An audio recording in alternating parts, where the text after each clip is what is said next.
नमस्कार दोस्तों, आपके पसंदीदा YouTube चैनल अध्ययन में आपका स्वागत है। किताब के लेखक ने अंग्रेजी में लिखा है। हर भाषा की अपनी मिठास होती है, इसलिए अंग्रेजी से हिंदी में ये रूपांतरण आपको धाराप्रवाह हिंदी भाषा नहीं देगा। कुछ गलतियां हो सकती हैं, गलती के लिए क्षमा करें। एक बात और, अगर आप चैनल पर नए हैं तो सब्सक्राइब करें। चलिए शुरू करते हैं। 7वीं शिक्षा, बाधाओं पर काबू पाना। भले ही लोग अध्ययन करते हैं और वित्तीय रूप से साक्षर हो जाते हैं, फिर भी उनकी वित्तीय स्वतंत्रता के रास्ते में बाधाएं आ सकती हैं। यहाँ तक कि आर्थिक रूप से समझदार व्यक्ति भी 5 मुख्य कारणों से पर्याप्त धन संचय नहीं कर पाता है। ऐसी परिसंपत्तियाँ जो बड़ी मात्रा में नकदी प्रवाह उत्पन्न करती हैं, ऐसी संपत्तियाँ जो उन्हें अपनी इच्छानुसार जीवन जीने की स्वतंत्रता और अवसर का वादा करती हैं, उन्हें शेष जीवन के लिए बिलों का भुगतान करने की परेशानी से मुक्त कराती हैं। वो 5 कारण हैं। 1. डर। 2. संसार की निंदा करने की आदत। 3. आलस्य। 4. संकीर्णता। 5. अहंकार। नंबर 1 कारण, पैसे खोने के डर पर काबू पाएं। मैं अभी तक ऐसे किसी व्यक्ति से नहीं मिला हूं जो वास्तव में वित्तीय नुकसान से प्यार करता हो, और इतने वर्षों में मैंने कभी कोई ऐसा अमीर व्यक्ति नहीं देखा जिसे कभी आर्थिक रूप से कष्ट न हुआ हो। लेकिन मैंने कई गरीब लोगों को देखा है जिन्होंने निवेश में कभी एक पैसा भी नहीं खोया। पैसा खोने का डर वास्तविक है, ये सबके पास है, यहाँ तक कि बड़े वाले भी। लेकिन ये डर समस्या नहीं है। आप डर से कैसे निपटते हैं यह मायने रखता है। आप हार को कैसे देखते हैं, आप अपनी असफलताओं से कैसे निपटते हैं, इससे जीवन में बहुत फर्क पड़ता है। ये सिर्फ पैसे पर ही नहीं बल्कि जीवन के सभी पहलुओं पर लागू होता है। एक अमीर व्यक्ति और एक गरीब व्यक्ति के बीच मुख्य अंतर यह है कि वे अपने डर से कैसे निपटते हैं। डर सामान्य है, जब पैसे की बात आती है तो डर लगना स्वाभाविक है। आप अभी भी अमीर बन सकते हैं। हम सभी कुछ मामलों में बहादुर हैं और कुछ मामलों में डरपोक हैं। मेरे मित्र की पत्नी आपातकालीन कक्ष में नर्स के रूप में काम करती है। खून देखकर उसके काम की गति बढ़ जाती है, लेकिन अगर मैं निवेश की बात करूं तो वह भाग जाते हैं। लेकिन जब मैं खून देखता हूं तो भागता नहीं हूं। मुझे बेहोशी छा गई। मेरे अमीर पिता पैसे के डर से वाकिफ हैं। कुछ लोग सांपों से बहुत डरते हैं, कुछ लोग पैसे खोने से बहुत डरते हैं, दोनों ही आतंक हैं। वह कहा करते थे तो उसके पैसे खोने के डर का समाधान ये छोटी सी कविता थी: यदि आप जोखिम और चिंता से नफरत करते हैं तो जल्दी शुरुआत करें। इसलिए बैंक सलाह देता है कि बचपन से ही बचत की आदत डालें। यदि आप युवावस्था में शुरुआत करते हैं तो अमीर बनना आसान है। जो व्यक्ति 20 की उम्र में बचत करना शुरू करता है और जो व्यक्ति 30 की उम्र में बचत करना शुरू करता है, उनके बीच एक बड़ा अंतर है। ऐसा कहा जाता है कि चक्रवृद्धि ब्याज की शक्ति दुनिया के आश्चर्यों में से एक है। आइल ऑफ मैन को खरीदना अब तक के सबसे अच्छे सौदों में से एक माना जाता है। न्यूयॉर्क को $24 में खरीदा गया था। फिर भी यदि वह $24 प्रति वर्ष 4% ब्याज पर निवेश किया गया होता तो वह $24 1995 तक $8 ट्रिलियन से अधिक मूल्य का होता। 1995 में मैनहट्टन को अचल संपत्ति की कीमतों पर वापस खरीदा जा सकता था, और जो भी पैसा बचा था उससे लॉस एंजल्स का अधिकांश हिस्सा खरीदा जा सकता था। मेरा पड़ोसी एक बड़ी कंप्यूटर कंपनी में काम करता है, और 5 साल के बाद वह अपनी 401 के सेवानिवृत्ति योजना में $4 बिलियन के साथ कंपनी छोड़ देंगे। इन्हें ज़्यादातर म्यूचुअल फंड में भारी मुनाफे पर निवेश किया जाता है, जिसे वह बाद में बॉन्ड और सरकारी प्रतिभूतियों में बदल सकता है। सेवानिवृत्ति के समय वह 55 वर्ष के होंगे और प्रति वर्ष $3 लाख से अधिक कमाएंगे। अप्रत्यक्ष आय होगी जो उनके वेतन से अधिक होगी। इसलिए यदि आप खोने या जोखिम लेने से डरते हैं तो भी ये किया जा सकता है। लेकिन आपको जल्दी शुरुआत करनी होगी और एक सेवानिवृत्ति योजना सुनिश्चित करनी होगी। और आपके पास एक विश्वसनीय वित्तीय योजनाकार होना चाहिए जो निवेश आदि करने में आपकी मदद करने के लिए आप पर भरोसा करता हो। लेकिन क्या होगा अगर आपके पास ज़्यादा समय नहीं है लेकिन आप जल्दी रिटायर होना चाहते हैं? आप पैसे खोने के डर से कैसे निपटते हैं? मेरे निर्धन पिता ने कुछ नहीं किया। उन्होंने इस विषय को टाल दिया और इस पर चर्चा करने से भी इनकार कर दिया। लेकिन मेरे अमीर पिता ने मुझे टैक्सन की तरह सोचने की सलाह दी। मुझे टेक्सास और टेक्सासवासी बहुत पसंद हैं। वह कहा करते थे, टेक्सास में सब कुछ अपेक्षाकृत बड़ा है।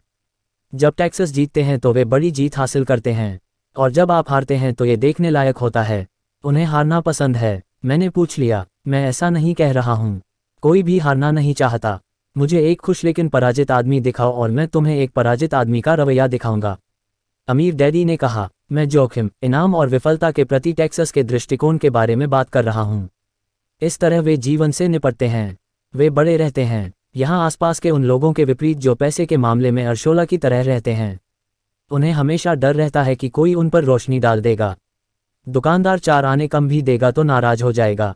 अमीर पिता समझाते रहे, जो चीज़ मुझे सबसे अधिक पसंद है वह टेक्सास का रवैया है। वे जीतने पर गर्व करते हैं और हारने पर इतराते हैं। टेक्सास में एक कहावत है, यदि आप बर्बाद हो गए हैं तो बड़े बनिए। ये स्वीकार नहीं करना चाहता कि आप डुप्लेक्स के लिए तैयार हैं। यहाँ आसपास के लोग विफलता से इतने डरते हैं कि उनके पास दिवालिया होने के लिए डुप्लेक्स तक नहीं है। वह हमेशा माइक और मुझे बताते थे कि लोगों के आर्थिक रूप से सफल न होने का मुख्य कारण ये था कि लोग बहुत सावधानी से खेल रहे थे। वह कहा करते थे, लोग खोने से इतना डरते हैं कि हार जाते हैं। एक समय के NFL क्वार्टरबैक महान फ्रैंक टाकेंटन ने इसे थोड़ा अलग तरीके से कहा, जीतने का मतलब हारने से डरना नहीं है। मैंने अपने जीवन में देखा है कि जीतने के बाद आमतौर पर हार ही मिलती है। साइकिल चलाना सीखने से पहले मैं कई बार गिरता था। मैं कभी ऐसे गोल्फ खिलाड़ी से नहीं मिला जिसने कभी गोल्फ की गेंद नहीं खोई हो। मैंने ऐसे लोग कभी नहीं देखे जिन्हें प्यार तो हुआ लेकिन कभी दिल नहीं टूटा। और मैं कभी ऐसे अमीर आदमी से नहीं मिला जिसका कभी कोई मतलब ना हो। इसलिए अधिकांश लोगों के लिए आर्थिक रूप से जीत न पाने का कारण यह है कि पैसा खोने का दर्द अमीर बनने की खुशी से अधिक है। टेक्सास में एक और कहावत है, हर कोई स्वर्ग जाना चाहता है लेकिन मरना नहीं चाहता। ज़्यादातर लोग बड़ा बनने का सपना देखते हैं लेकिन पैसे खोने से डरते हैं, इसलिए वे स्वर्ग तक नहीं पहुंच सकते। रिच डैड माइक और मुझे टेक्सास की अपनी यात्राओं के बारे में कहानियां सुनाते थे। यदि आप सीखना चाहते हैं कि जोखिम, विफलता और विफलता से कैसे निपटें, तो सैन एंटोनियो जाएं, अलामो देखें। अलामो उन बहादुर लोगों की कहानी है जिन्होंने ये जानते हुए कि दुर्गम बाधाओं के बावजूद सफलता की कोई उम्मीद नहीं है, लड़ने का फैसला किया। उन्होंने आत्मसमर्पण के बजाय मृत्यु को चुना।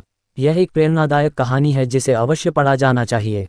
यह एक सैन्य बल की दर्दनाक हार भी है।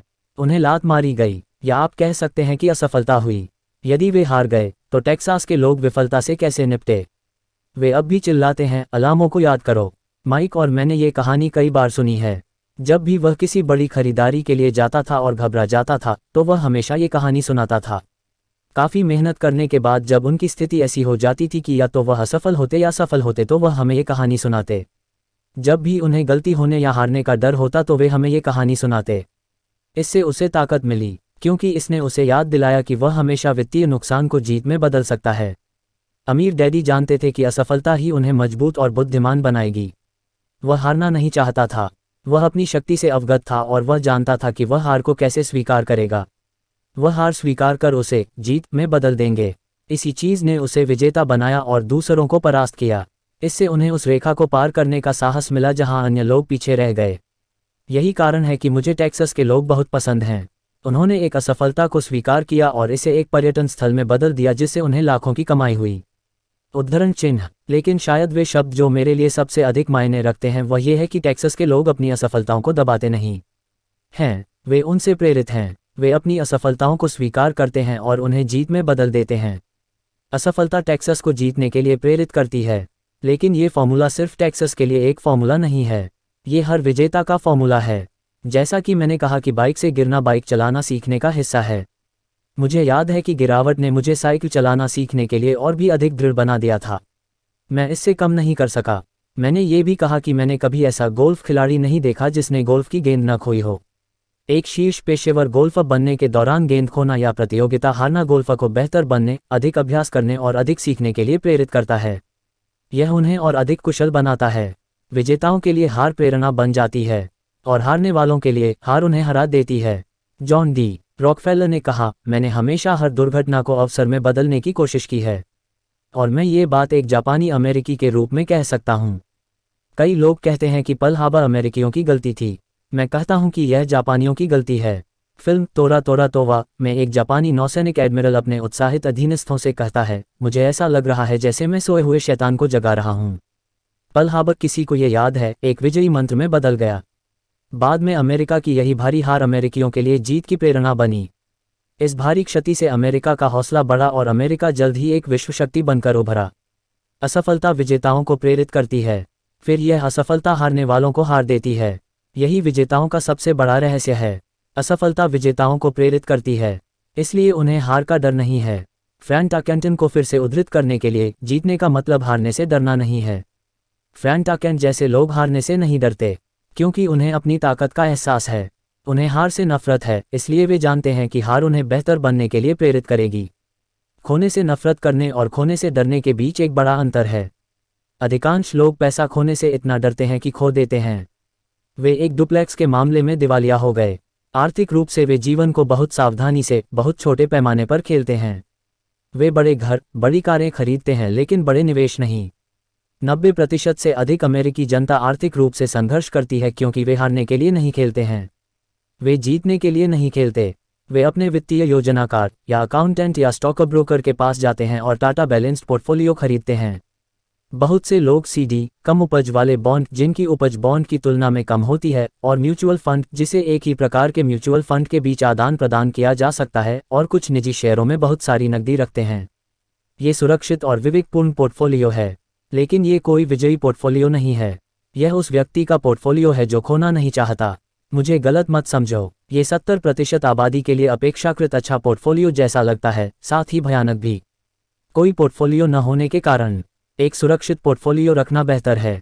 उन लोगों के लिए जो सुरक्षित पसंद करते हैं, यह एक बेहतरीन पोर्टफोलियो है, लेकिन सावधानी से खेलें या निवेश पोर्टफोलियो संतुलित रखें। सफल निवेशकों के लिए कोई खेल नहीं। अगर आपके पास कम पैसा है और आप अमीर बन जाते हैं, सबसे पहले आपको अपना विजन बनाना होगा। संतुलन बनाने की कोशिश मत करो। यदि आप किसी भी सफल व्यक्ति की शुरुआत पर नज़र डालें तो आप पाएंगे कि उनमें निरंतरता नहीं थी। संतुलित लोग कहीं नहीं जा सकते, वे एक जगह खड़े हैं। प्रगति का, क्योंकि संतुलन खो गया है तो आप आगे बढ़ना कैसे सीखते हैं। थॉमस एडिसन सुसंगत नहीं थे, वह केंद्रित था। बिल गेट्स सुसंगत नहीं थे, वे केंद्रित थे। डोनाल्ड ट्रंप पर साधा निशाना। जॉर्ज पैटन ने तितर बितर करने के लिए अपने टैंक का उपयोग नहीं किया। उसने जर्मन लाइन के कमजोर बिंदुओं को निशाना बनाकर उन पर बमबारी की। फ्रांसीसियों ने मैजिनॉट रेखा पर गोलीबारी की, और आप जानते हैं कि उसके साथ क्या हुआ। अगर आपके मन में अमीर बनने की चाहत है तो खुद पर ध्यान दें। कुछ टोकरियों में ढेर सारे अंडे रखें। वह मत करो जो गरीब और मध्यम वर्ग करते हैं। उन्होंने कुछ अंडे कई टोकरियों में फैला दिए। यदि आप हारना पसंद नहीं करते तो सावधानी से खेलें। अगर हारना आपको कमजोर करता है तो सावधानी से खेलें। लगातार निवेश करें। अगर आपकी उम्र 25 साल है और आप जोखिम लेने से डरते हैं तो खुद को बदलने की कोई ज़रूरत नहीं है। सावधानी से खेलें लेकिन जल्दी शुरू करें।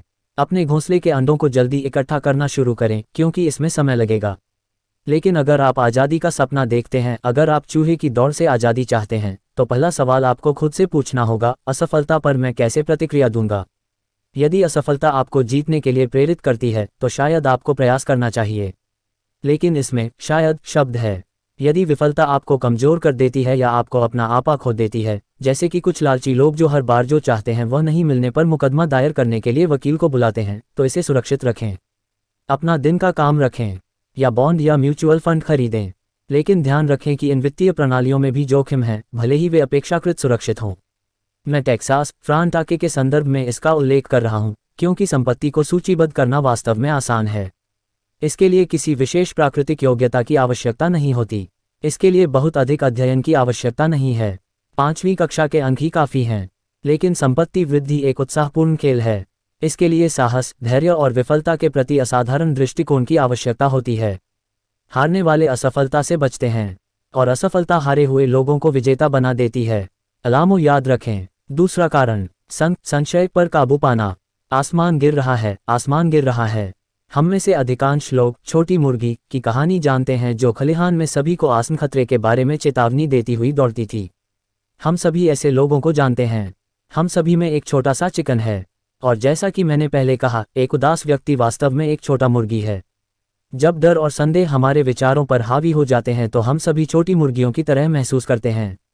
हम सभी के मन में संदेह है, मैं बुद्धिमान नहीं हूँ, मैं बहुत अच्छा नहीं हूँ, फलाना मुझसे अच्छा है। हमारे संदेह या भय हमें पंगु बना देते हैं।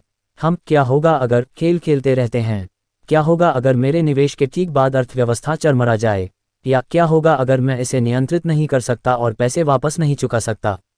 या हमारे दोस्त और प्रियजन हमें न चाहते हुए भी हमारी गलतियां याद दिलाते हैं। वे अक्सर पूछते हैं, आपको ऐसा क्यों लगता है कि आप ऐसा कर सकते हैं, या अगर यह इतनी अच्छी योजना है तो किसी और ने इसके बारे में क्यों नहीं सोचा, या वह कभी काम नहीं करेगा। आप नहीं जानते कि आप किस बारे में बात कर रहे हैं। डर के ये शब्द कभी कभी इतने तेज हो जाते हैं कि हम कार्रवाई करने से भी डरते हैं। एक असहज एहसास होता है, नींद में खलल पड़ता है, आगे नहीं बढ़ सकते, इसलिए हम वही लेते हैं जो सुरक्षित है और अवसर हमारे हाथ से निकल जाते हैं। हम स्तब्ध होकर बैठे हुए जीवन को गुजरते हुए देखते हैं। हम सभी ने अपने जीवन में कभी न कभी ऐसा महसूस किया है, कुछ ज़्यादा, कुछ या कम। फिडेलिटी मैगुलन म्यूचुअल फंड प्रसिद्धि के पीटर लिंच ने आकाश गिरने की चेतावनियों को शोर के रूप में संदर्भित किया और हम सभी उस शोर को सुनते हैं। शोर या अराजक शोर हमारे दिमाग के अंदर उत्पन्न होता है या बाहर से आता है। इन्हें अक्सर दोस्तों, परिवार, सहकर्मियों या मीडिया से सुना जाता है। लिंच ने कहा, 1950 के दशक में परमाणु युद्ध का खतरा खबरों में इतना अधिक था कि लोगों ने विश्वसनीय परिणाम तैयार करना शुरू कर दिया। यदि उन्होंने सुरक्षित ठिकाना बनाने के बजाय मुद्रा बाजार का समझदारी से उपयोग किया होता तो वे आज आर्थिक रूप से स्वतंत्र होते। जब कुछ साल पहले लॉस एंजल्स में दंगे भड़के तो पूरे देश में बंदूकों की बिक्री बढ़ गई। वाशिंगटन राज्य में हैमबर्गर मांस खाने से एक व्यक्ति की मृत्यु के बाद एरिज़ोना स्वास्थ्य विभाग ने सभी रेस्तरां को गोमांस को अच्छी तरह से पकाने का आदेश दिया। एक दवा कंपनी राष्ट्रीय टीवी पर विज्ञापन देती है कि लोगों को फ्लू हो रहा है। इसे फरवरी में दिखाया गया था। लोगों की सर्दी बढ़ गई और उनकी सर्दी की दवाओं की बिक्री बढ़ गई। अधिकतर लोग गरीब हैं, क्योंकि जब निवेश आता है तो दुनिया भर में छोटी मुर्गियां इधर उधर भागती हैं और चिल्लाती हैं, आसमान गिर रहा है। और छोटी मुर्गियां प्रभाव डाल सकती हैं क्योंकि हम सभी छोटी मुर्गियां हैं। अफवाहों, निराशावाद और मन में डर से प्रभावित न होने के लिए बहुत धैर्य और साहस की आवश्यकता होती है। 1992 में मेरा एक दोस्त रिचर्ड बोस्टन से मेरी पत्नी और मुझसे मिलने फीनिक्स आया। वह स्टॉक और रियल एस्टेट में मेरे काम से प्रभावित थे। उस समय फीनिक्स में रियल एस्टेट की कीमतें बेहद निराशाजनक थीं। हमने उन्हें 2 दिनों में दिखाया कि यह नकदी स्तर और पूंजी वृद्धि के लिए बहुत अच्छा है। उस समय मैं और मेरी पत्नी रियल एस्टेट एजेंट नहीं थे, हम शुद्ध मौका हैं। मैं एक निवेशक था। एक रिजॉर्ट सामुदायिक इकाई चुनने के बाद हमने एक एजेंट को बुलाया जिसने उसे उसी दोपहर को बेच दिया। शहर में 2 बेडरूम का घर होने के बावजूद इसकी कीमत सिर्फ $42,000 थी। उस समय एक समान इकाई की कीमत $65,000 थी। उसने सोचा कि यह एक अच्छा सौदा है। उत्साहित होकर उसने इसे खरीद लिया और बोस्टन लौट आया। 2 हफ्ते बाद एजेंट ने हमें फ़ोन करके बताया कि हमारा दोस्त संपत्ति खरीदने के लिए तैयार नहीं है। मैंने तुरंत कारण जानने के लिए फ़ोन किया। उन्होंने जो कहा वह ये था कि उन्होंने अपने पड़ोसी से बात की और उन्होंने कहा कि बिक्री अच्छी नहीं हो रही है, उसे भारी कीमत चुकानी पड़ेगी। मैंने रिचर्ड से पूछा कि क्या उसका पड़ोसी निवेशक था। रिचर्ड ने कहा नहीं। जब मैंने पूछा कि वह उसकी बात क्यों सुन रहा है तो रिचर्ड ने ये कहकर अपना बचाव किया कि वह कुछ और संपत्तियां देखना चाहता था। फीनिक्स रियल एस्टेट बाजार बदल गया और 1994 में उस छोटी इकाई का मासिक किराया $1,000 था और सर्दियों के अंत में ये $2,500 था। 1995 में इकाई की लागत $95,000 थी। केवल $5,000 के साथ रिचर्ड चूहे की दौड़ से बाहर निकलने की कोशिश शुरू कर सकता था। आज भी उसके पास कुछ नहीं है और फीनिक्स में सौदे अभी भी मौजूद हैं, आपको बस अधिक ध्यान से देखना होगा। रिचर्ड के पीछे हटने से मुझे कोई आश्चर्य नहीं हुआ। इसे खरीदार का पछतावा कहा जाता है और यह हम सभी को प्रभावित करता है। ये डर हमें खा जाते हैं। छोटी मुर्गी जीत जाती है और आज़ादी का मौका खो जाता है। एक अन्य उदाहरण, मैंने अपनी संपत्ति का एक छोटा सा हिस्सा सीडी के बजाय टैक्स ग्रहणाधिकार प्रमाण पत्र में रखा है। मुझे अपने पैसे पर प्रति वर्ष 16% ब्याज मिलता है, जो बैंक द्वारा दिए जाने वाले 5% से अधिक है। ये प्रमाण पत्र रियल एस्टेट द्वारा सुरक्षित हैं और राष्ट्रीय कानून द्वारा अच्छी तरह से संरक्षित हैं। हालांकि इन्हें आसानी से नकदी में परिवर्तित नहीं किया जाता है, इसलिए मैं इन्हें 2 से 7 साल की सीडी मानता हूं। जब भी मैं लोगों को बताता हूं कि मैं इस तरह से निवेश कर रहा हूं, खासकर अगर उनके पास सीडी में पैसा है, तो वे कहते हैं कि यह जोखिम भरा है। वे मुझे समझाते हैं कि मुझे ऐसा क्यों नहीं करना चाहिए। जब मैंने उनसे पूछा कि उन्हें यह विचार कहाँ से मिला, तो उन्होंने कहा कि उन्हें यह एक मित्र की निवेश पत्रिका से मिला है। उन्होंने खुद कभी ऐसा नहीं किया और जो ऐसा करने जा रहे हैं उन्हें कारण बता रहे हैं। मुझे सबसे कम ब्याज 16% मिलता है, लेकिन जो लोग डरते हैं वे 5% भी स्वीकार करने को तैयार हैं। डर की कीमत चुकाने वाली किताब ही क्या। मेरा कहना यह है कि यह डर और संदेह अधिकांश लोगों को गरीब रखता है और इसे सुरक्षित रखता है। वास्तविक दुनिया आपके अमीर बनने का इंतजार कर रही है, बस एक इंसान के डर ने उन्हें गरीब बना दिया है। जैसा कि मैंने कहा कि चूहे की दौड़ से बाहर निकलना व्यावहारिक रूप से सीधा है। इसमें ज़्यादा अध्ययन की जरूरत नहीं है, लेकिन ये डर ज़्यादातर लोगों को पंगु बना देता है। संशयवादी कभी नहीं जीतता, अमीर पिताजी कहा करते थे। अनियंत्रण और भय संदेह पैदा करते हैं। संदेह करने वाले लोग विजेताओं की आलोचना और विश्लेषण करते हैं। यह उनकी पसंदीदा कहावतों में से एक थी। अमीर डैडी ने समझाया, आलोचना अंधा कर देती है और विश्लेषण आंखें खोल देता है। विश्लेषण विजेताओं को दिखाता है कि आलोचना अंधी होती है, और वे सभी अवसर जो दूसरों को नहीं दिखते, विजेताओं को भी विश्लेषण के माध्यम से दिखाई देते हैं।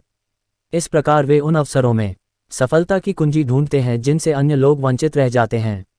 वित्तीय स्वतंत्रता या मुक्ति की तलाश करने वालों के लिए रियल एस्टेट एक शक्तिशाली निवेश माध्यम है। यह एक अभूतपूर्व निवेश माध्यम है।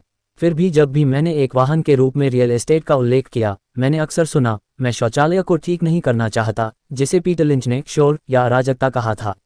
मेरे अमीर पिता किसी संशयवादी से यही कहते थे, जो आलोचना तो करते हैं लेकिन विश्लेषण नहीं करते। जो लोग आंखें खोलकर देखते हैं वे डर के मारे सोचना बंद कर देते हैं। इसलिए जब कोई कहता है मैं शौचालयों को ठीक नहीं करना चाहता, तो मैं जवाब देता हूं, आपको ऐसा क्यों लगता है कि मैं उन्हें ठीक करना चाहता हूं? वे जो कह रहे हैं वह यह है कि शौचालय उनके इच्छित लक्ष्य से अधिक महत्वपूर्ण है। मैं चूहे की दौड़ से छुटकारा पाने के बारे में बात कर रहा हूं। उनका ध्यान केंद्रित करना, सोचने का यह तरीका ज्यादातर लोगों को गरीब बना देता है। वे विश्लेषण करने के बजाय आलोचना करते हैं। अमीर पिताजी कहा करते थे, मैं नहीं चाहता कि शब्द आपकी सफलता की कुंजी बने। क्योंकि मैं शौचालय भी ठीक नहीं कराना चाहता, इसलिए मैं एक संपत्ति प्रबंधक की तलाश करता हूं जो शौचालय ठीक कर सके। और अगर मुझे कोई अच्छा संपत्ति प्रबंधक मिल जाता है तो वह मेरे घर और अपार्टमेंट का व्यवसाय देखता है, मेरा नकदी प्रवाह बढ़ जाता है। लेकिन इससे भी महत्वपूर्ण बात यह है कि एक अच्छा संपत्ति प्रबंधक मुझे और अधिक अचल संपत्ति खरीदने की अनुमति देता है, क्योंकि अब मुझे शौचालयों की मरम्मत नहीं करनी पड़ती है। मेरे लिए अचल संपत्ति की तुलना में एक महान संपत्ति प्रबंधक ढूंढना अधिक महत्वपूर्ण है।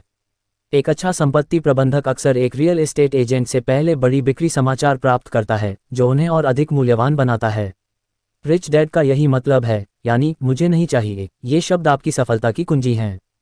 चूंकि मैं शौचालय की मरम्मत भी नहीं कराना चाहता, इसलिए मुझे आश्चर्य है कि कैसे अधिक अचल संपत्ति खरीदी जाए और तेजी से दौड़ से बाहर निकला जाए। जो लोग कहते हैं कि मैं शौचालय ठीक नहीं कराना चाहता, वे अक्सर उन्हें अपने शक्तिशाली निवेश साधनों का उपयोग करने से वंचित कर देते हैं, जिनके लिए शौचालय स्वतंत्रता से अधिक महत्वपूर्ण है। शेयर बाजार में मैं अक्सर लोगों को ये कहते हुए सुनता हूं, मैं पैसा नहीं खोना चाहता। खैर, वे ऐसा क्यों सोचते हैं कि मुझे या किसी और को पैसा खोना पसंद है? वे पैसा नहीं कमा सकते क्योंकि उन्होंने पैसा न खोने का फैसला किया है। विश्लेषण करने के बजाय उन्होंने अपने दिमाग को एक और शक्तिशाली निवेश वाहन, शेयर बाजार से वंचित कर दिया है। दिसंबर 1996 में मैं अपने दोस्त के साथ पड़ोस के गैस स्टेशन से गुजर रहा था। उसने अचानक ऊपर देखा तो पाया कि तेल की कीमत बढ़ रही है। मेरा दोस्त बहुत चिंतित है, यानी वह छोटा चिकन है। उसके लिए आकाश हमेशा गिर रहा है और यह आमतौर पर उसके सिर पर गिरता है। जब हम घर पहुंचे तो उन्होंने हमें आंकड़ों के साथ दिखाया कि अगले कुछ वर्षों में तेल की कीमत क्यों बढ़ेगी। मैंने ये आंकड़े पहले कभी नहीं देखे हैं, भले ही मेरे पास एक सक्रिय तेल कंपनी के कई शेयर हैं। इस समाचार के साथ मैंने खोज की और उचित मूल्य से कम मूल्य वाली एक नई तेल कंपनी पाई। उन्होंने अभी कुछ तेल भंडारों की खोज की है। मेरा ब्रोकर इस नई कंपनी को लेकर उत्साहित था और मैंने 65 सेंट प्रति शेयर पर 15,000 शेयर खरीदे। फरवरी 1997 में मैं और मेरा दोस्त उसी गैस स्टेशन के पास से गुजर रहे थे। तेल की कीमतों में प्रति गैलन लगभग 15% की वृद्धि हुई। फिर छोटी मुर्गी चिंतित थी और शिकायत कर रही थी। मैं हंसा क्योंकि जनवरी 1997 में उस छोटी तेल कंपनी को तेल मिल गया और वे 15,000 शेयर बढ़कर $3 प्रति शेयर हो गए और वह मुझे ये टिप देने वाले पहले व्यक्ति थे। और अगर मेरे मित्र की बात सच है तो तेल की कीमतें बढ़ती रहेंगी। ये छोटी मुर्गियां विश्लेषण करने के बजाय अपने दिमाग के दरवाजे बंद कर लेती हैं। यदि अधिक लोग समझ जाएं कि शेयर बाजार में निवेश में स्टॉक कैसे काम करता है, तो अधिक लोग हारने के लिए निवेश करने के बजाय जीतने के लिए निवेश करेंगे। स्टॉप एक कंप्यूटर कमांड है जो कीमत गिरते ही आपके स्टॉक को स्वचालित रूप से बेच देता है, जिससे आपका सीमांत लाभ बढ़ जाता है। यह उन लोगों के लिए एक महान उपकरण है जो खोने से डरते हैं। इसलिए जब मैं देखता हूं कि लोग चाहत को छोड़कर मैं नहीं चाहता पर ध्यान केंद्रित कर रहे हैं, तो मैं समझता हूं कि उनके दिमाग में अराजकता शब्द जरूर पनप गया होगा। छोटे मुर्गों ने उनके दिमाग पर कब्जा कर लिया है और चिल्ला रहे हैं, आसमान गिर रहा है और शौचालय टूट रहा है। इसलिए वे अपने मुझे नहीं चाहिए से बचते हैं, लेकिन इसके बदले बड़ी कीमत चुकाते हैं। हो सकता है कि उन्हें जीवन में वह न मिले जो वे चाहते हैं। अमीर पिताजी ने मुझे छोटे मुर्गे पर एक नज़र डाली। ठीक वही करो जो कर्नल सैंडर्स ने किया।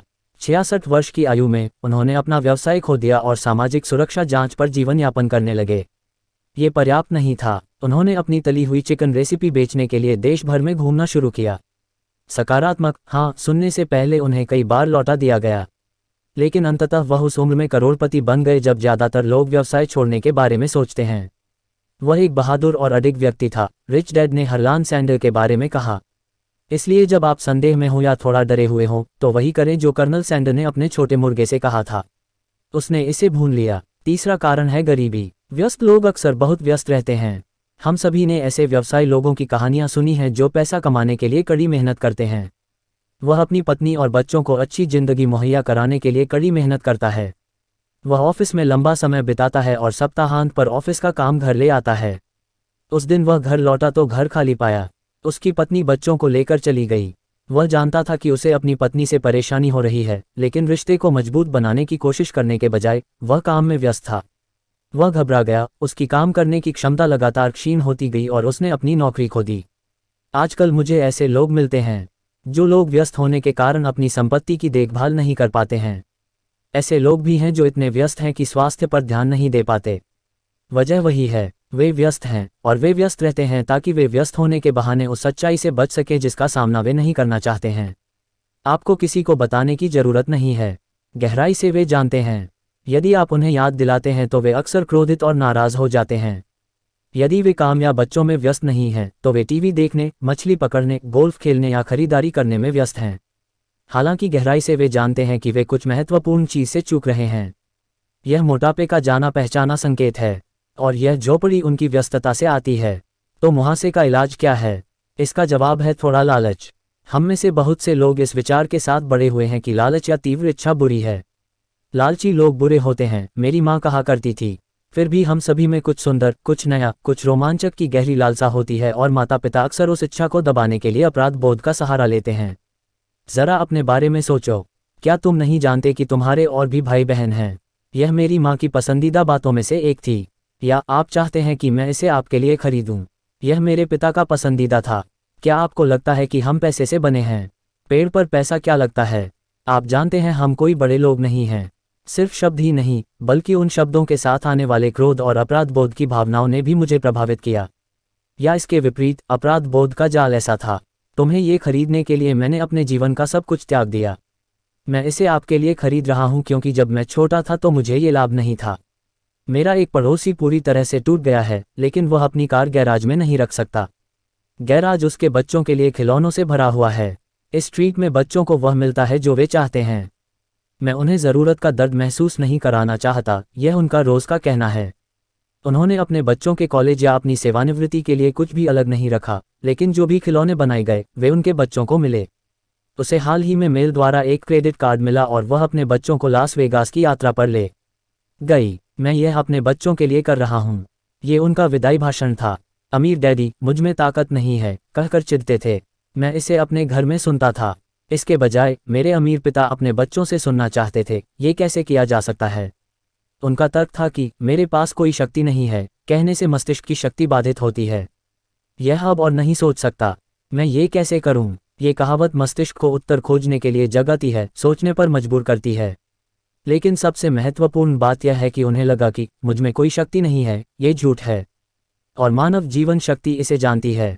वे कहा करते थे, मानव जीवन शक्ति बहुत शक्तिशाली है, ये जानता है कि यह सब कुछ कर सकता है।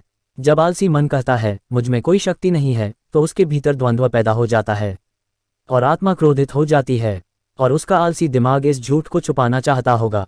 आत्मा चिल्लाती रही, आओ जिम चलें और व्यायाम करें। आलसी मन कहता है अमीर लालची होते हैं। इसके अलावा इससे काफ़ी परेशानी भी होती है। ये सुरक्षित नहीं है, इसका कोई मतलब हो सकता है। मैं बहुत मेहनत कर रहा हूँ, मेरे कार्यस्थल पर बहुत सारा काम है। देखो आज रात मुझे कितना काम करना है। मेरे बॉस ने इसे कल सुबह तक खत्म करने को कहा है। मेरे पास कोई शक्ति नहीं है। दुखद है, असहायता की भावना जो निराशा और अवसाद की ओर ले जाती है। उदासीनता ऐसा ही एक और शब्द है। शक्ति कैसे प्राप्त करें? ये शब्द संभावनाओं, रोमांच और सपनों का द्वार खोलता है। इसलिए अमीर पिता को इस बात की इतनी चिंता नहीं थी कि वह क्या खरीदना चाहते हैं, लेकिन इसे वहन कैसे किया जाए। यह विचार उसे परेशान कर रहा था और इसीलिए उन्होंने एक मजबूत दिमाग और प्रगतिशील मानसिकता विकसित की। इसलिए उन्होंने माइक और मेरे साथ बहुत अच्छा व्यवहार किया। बल्कि वह पूछेगा, तुम ये कैसे कर पाओगे? इसमें कॉलेज की ट्यूशन शामिल थी जिसका भुगतान हमने स्वयं किया। वह हमें न केवल उद्देश्य बल्कि इच्छित उद्देश्य प्राप्त करने की विधि भी सिखाना चाहते थे।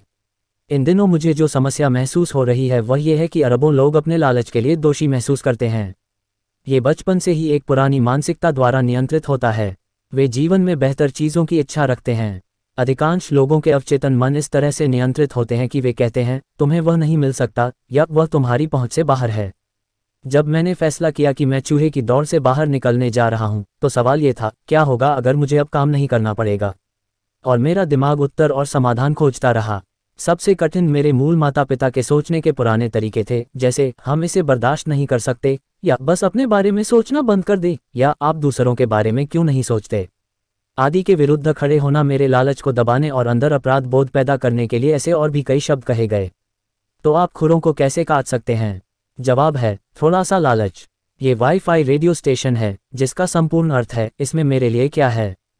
किसी भी आदमी को बैठकर खुद से पूछना चाहिए, क्या होगा अगर मैं स्वस्थ, आकर्षक और अच्छा दिखने वाला हूं?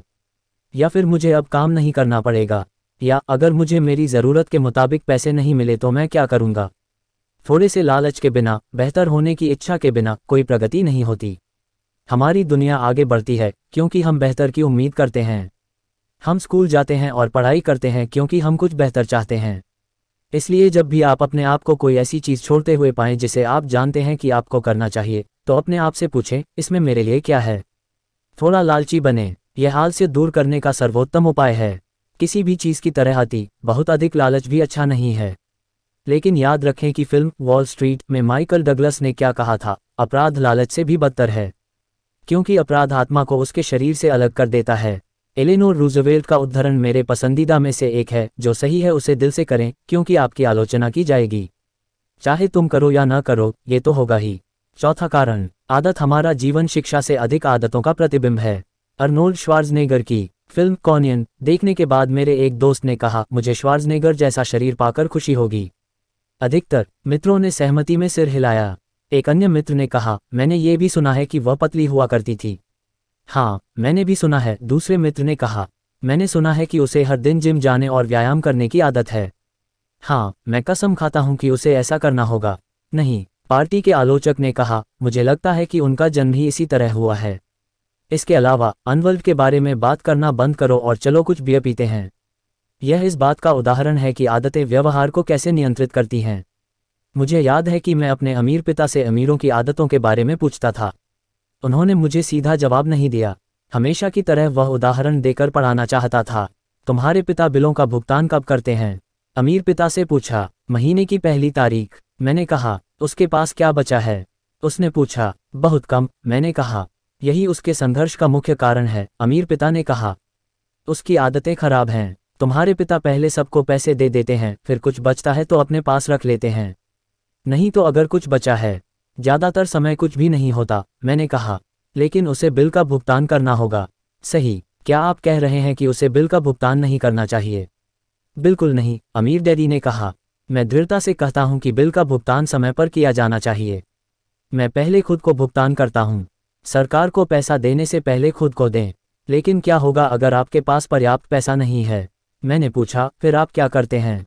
जो उसी अमीर डैडी ने कहा, मैं भी पहले खुद को भुगतान करूंगा। अगर मेरे पास पैसे की कमी है तो यही है।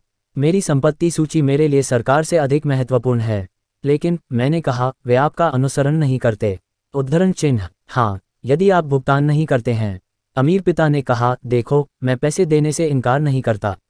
मैंने बस इतना कहा, भले ही मेरे पास कम पैसे हों, मैं पहले खुद को भुगतान करता हूं। लेकिन मैंने उत्तर दिया, आप ये कैसे करते हैं?